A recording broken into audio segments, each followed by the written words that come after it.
বাংলাদেশের মানবাধিকার পরিস্থিতি নিয়ে যুক্তরাষ্ট্রের উদ্বেগ নতুন নয়। নির্বাচনের বহু আগ থেকেই দেশের বিরোধীদের ওপর দমন পীড়নের অভিযোগ করে এসেছে যুক্তরাষ্ট্রের বিভিন্ন মানবাধিকার প্রতিষ্ঠান। এবার যুক্তরাষ্ট্র ভিত্তিক মানবাধিকার সংগঠন হিউম্যান রাইটস ওয়াচ HRW তাদের 2024 সালের বৈশ্বিক প্রতিবেদন প্রকাশ করেছে। এই প্রতিবেদনে কি থাকছে বাংলাদেশের মানবাধিকার বিষয়ে? বিএনপির সিনিয়র যুগ্ম মহাসচিব রিজভী আহমেদ বলেছেন, নজিরবিহীন দ্রুততার সাথে সরকার গঠনে প্রমাণ হয় অজানা আতঙ্কে ঘিরে ধরেছে ক্ষমতাসীনদের। সকালে নয়াপল্টনে দলের কেন্দ্রীয় কার্যালয়ের সংবাদ সম্মেলনে 7 জানুয়ারির নির্বাচনকে ডামি জালিয়াতি উল্লেখ করে তিনি বলেন, জনগণ শুধু ভোট প্রত্যাখ্যানই করেনি, ভোট বর্জন করে আওয়ামী লীগকে প্রত্যাখ্যান করেছে। ডামি নির্বাচন মন্ত্রিসভা দেশের জনগণ বর্জন করেছে বলে মন্তব্য করেছেন বিএনপির সিনিয়র যুগ্ম মহাসচিব রুহুল কবির রিজভী। সকালে নয়াপল্টনে দলের কেন্দ্রীয় কার্যালয়ে সংবাদ সম্মেলনে এই মন্তব্য করেন তিনি। বলেন, সরকারি ক্ষমতা দীর্ঘায়িত করার অহংকারের খেসারত দিতে হবে আওয়ামী লীগকে। অভিযোগ করেন, বিএনপি ভীতি থেকে কারাগারগুলোর সক্ষমতার কয়েক গুণ নেতাকর্মীকে আটকে রেখেছে সরকার। জানান, অসুস্থ নেতাকর্মীদের চিকিৎসার ব্যবস্থা না করে উল্টো তাদের উপর নিপীড়ন চলছে। বলেন, দেশকে তাবেদার রাষ্ট্রে পরিণত করার ষড়যন্ত্রে লিপ্ত আওয়ামী লীগ সরকার। সরকার পতনের দাবিতে আন্দোলন অব্যাহত থাকবে বলেও জানান রিজভী। সুপ্রিয় দর্শক শ্রোতা, ইতিমধ্যে বিএনপির কার্যালয়ে তালা ভেঙে ঢুকেছেন সেই রুহুল কবির রিজভী। সুপ্রিয় দর্শক শ্রোতা, একই দিনেই মির্জা ফখরুল ইসলাম আলমগীরের 9টি মামলায় জামিন হয়েছেন। একই দিনেই বেগম খালেদা জিয়া হাসপাতাল থেকে তার নিজ বাসায় গিয়েছেন। সুপ্রিয় দর্শক শ্রোতা, এখন একে একে সমস্ত বিএনপি পন্থী নেতা যারা আছেন তাদেরকে জামিন দেওয়া হচ্ছে। কেন দেওয়া হচ্ছে? এই নিয়ে সাধারণ মানুষ বলছে যে এখন নির্বাচন শেষ আর এখন হচ্ছে বিএনপির সমস্ত নেতাকর্মী জামিন পাবে। আবার কিছুদিন পর 2-1 মাস যেতে না যেতে সমস্ত বিএনপির নেতাকর্মীদেরকে সে আবারও জেলে বন্দী করা হবে। সুপ্রিয় দর্শক, সেই ডামি নির্বাচন, সেই অবৈধ নির্বাচন, এমনকি সেই অবৈধ শপথ, সেই মন্ত্রিসভার শপথ কেন এত তাড়াতাড়ি হচ্ছে, সম্পূর্ণ গোপন তথ্যগুলা তুলে ধরেছেন রুহুল কবির রিজভী।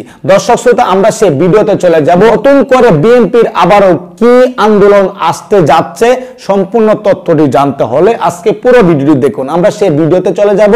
সেই ভিডিওতে যাওয়ার আগে সবার প্রতি ছোট্ট একটি রিকোয়েস্ট থাকবে, আপনি যদি আমাদের এই চ্যানেলে নতুন ভিউয়ার্স হয়ে থাকেন, দয়া করে প্রতিদিন সবার আগে আপডেট নিউজগুলো পেতে আমাদের এই চ্যানেলটি সাবস্ক্রাইব করে রাখুন ও কষ্ট করে ভিডিওটি একটু শেয়ার করে দিন। একটি লাইক দিয়ে দেখতে থাকুন সম্পূর্ণ ভিডিওটি। দেশের উপর ব্যাপক দমন পীড়ন এবং সহিংসতা বাংলাদেশে একটি অবাধ ও সুষ্ঠু ভোটের অঙ্গীকার ক্ষুণ্ণ করেছে। যুক্তরাষ্ট্র ভিত্তিক মানবাধিকার সংগঠন হিউম্যান রাইটস ওয়াচ বৃহস্পতিবার 2024 সালের বৈশ্বিক প্রতিবেদনে এই প্রসঙ্গ উঠে এসেছে। প্রতিবেদনে বলা হয়েছে, 7 জানুয়ারির নির্বাচনে শেখ হাসিনা সরকার টানা 4র্থ মেয়াদে ক্ষমতায় এসেছে। অবাধ ও সুষ্ঠু ভোট প্রক্রিয়ার বিষয়ে আস্থা না থাকায় প্রধান বিরোধী দলগুলো নির্বাচন বর্জন করেছে। HRW বলছে, আওয়ামী লীগের নেতৃত্বাধীন সরকার নির্বাচনের আগে প্রধান বিরোধী দল বিএনপির 8,000-এর বেশি নেতাকর্মী ও সমর্থককে গ্রেফতার করেছে। উদ্দেশ্য ছিল তারা যাতে নির্বাচনে অংশ না নিতে পারে আর বিরোধী নেতাদের অযোগ্য ঘোষণা করা যায়। অনেকেই নিখোঁজ বলে দাবি করা হয়েছিল। যখন পুলিশ তাদের গ্রেফতার করে ও শেষ পর্যন্ত আদালতে হাজির করার আগে তাদের কয়েকদিন বা কয়েক সপ্তাহ ধরে বেআইনিভাবে আটক রাখা হয়। বাংলাদেশি মানবাধিকার পর্যবেক্ষকদের মতে, আইনশৃঙ্খলা রক্ষাকারী বাহিনী 2009 সাল থেকে 600-টিরও বেশি গুমের ঘটনা ঘটিয়েছে এবং প্রায় 100 জন নিখোঁজ রয়েছেন। যুক্তরাষ্ট্র র্যাবকে নিষেধাজ্ঞার আওতায় নিয়ে আসার পর গুম হওয়ার ঘটনা উল্লেখযোগ্যভাবে কমে এসেছে।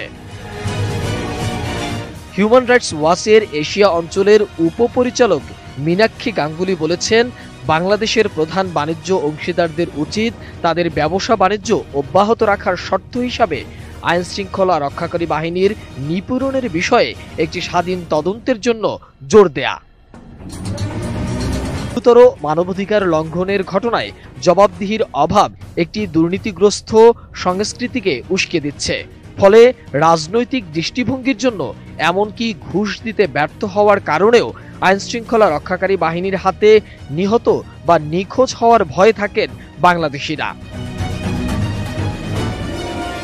প্রতিবেদনে বলা হয়েছে, মত প্রকাশের স্বাধীনতার অধিকার প্রয়োগের জন্য বাংলাদেশে সাংবাদিকরা ক্রমবর্ধমান আক্রমণের শিকার হয়ে আসছেন। নির্বাচনের আগে হওয়া বিক্ষোভ সহিংসতায় কয়েক ডজন সাংবাদিক আহত হয়েছেন। বাংলাদেশের সরকার 2023 সালে সাইবার নিরাপত্তা আইন প্রণয়ন করেছেন। এই আইনে রদ হওয়া আগের ডিজিটাল নিরাপত্তা আইনের অনেক বিষয়ই রয়ে গেছে। বিশেষজ্ঞরা উদ্বেগ প্রকাশ করে বলেছেন, মত প্রকাশের স্বাধীনতা ক্ষুণ্ণ ও সরকার সমালোচকদের শায়েস্তা করতে এই আইন ব্যবহার করা হয়েছে।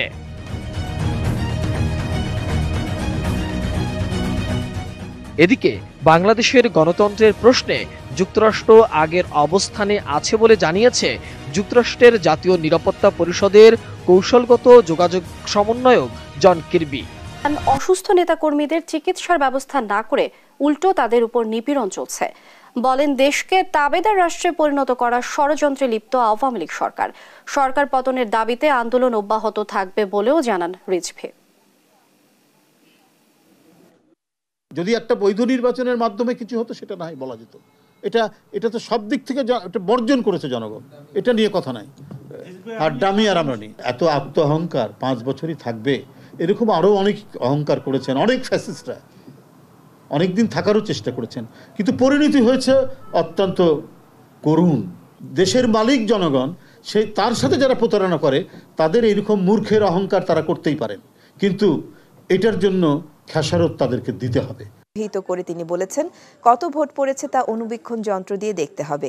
গণতান্ত্রিক বিশ্ব দ্বাদশ সংসদ নির্বাচন গ্রহণ করেনি উল্লেখ করে রিজভী বলেন, নিরপেক্ষ সরকারের অধীনে নির্বাচনের দাবি আদায় না হওয়া পর্যন্ত তাদের আন্দোলন চলবে। এদিকে নতুন নির্বাচনের দাবিতে রাজধানীতে মিছিল করেছে বিএনপি সমমনা কয়েকটি দল। বিজয়নগর থেকে গণমিছিল করেছে জাতীয়তাবাদী সমমনা জোট। ভুয়া ভোট শেষ হতে না হতেই নিশিরাতের সংসদের মেয়াদ পূর্ণ হওয়ার আগেই গেজেট জারি, তড়িঘড়ি করে শপথ ও নজিরবিহীন দ্রুততায় সরকার গঠনের ঘটনা প্রমাণ করে এক অজানা ভীতি আতঙ্কে ঘিরে ধরেছে তাকে।